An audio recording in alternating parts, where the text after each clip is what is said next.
think first thing I would say to others is if you're part of our community, be present, be alive, and be who you are. Be your authentic self in the work environment.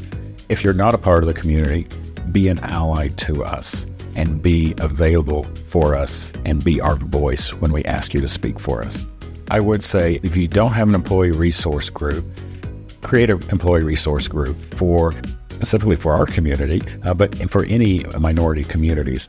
If you are part of our community, I would say be present, be available to people, and be your authentic self in the work environment. Bring yourself to work so that others know that we are definitely a rainbow of personalities and people. The advice I would give to people to advance equality in the workplace is just to communicate.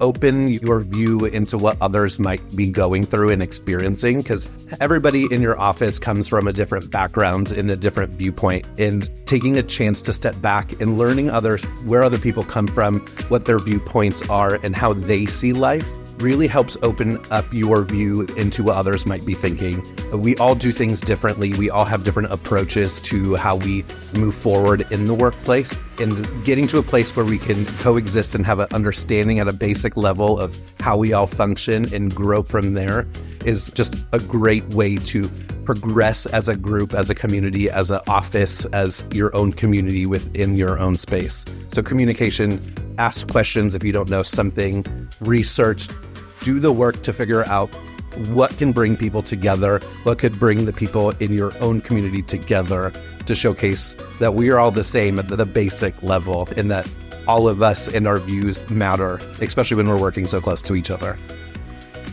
Advancing equality requires a multifaceted approach. It includes educating ourselves on other forms of inequality, promoting diversity, creating inclusive policies, and empowering the marginalized. Additionally, we need to be able to address microaggressions, promote work-life balance, and hold everyone accountable. But I'm very passionate about the LGBTQAI+ community, being a member, and also just being someone who promotes equality just for everyone.